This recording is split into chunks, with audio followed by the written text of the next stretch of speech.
morning, it's Peter Boulton. Day 7 in Cape Town and my last day here in this fabulous resort, the One and Only Hotel in Cape Town.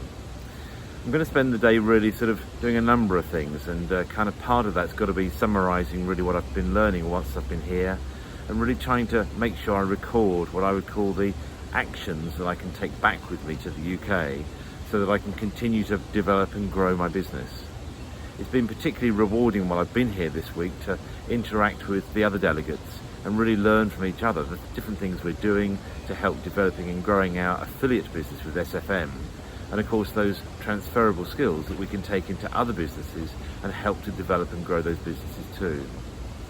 So I'll leave you for now, and perhaps I'll give you a few ideas of different things that I'm doing today as I go through the day, and perhaps catch up with you a bit later. Okay, take care.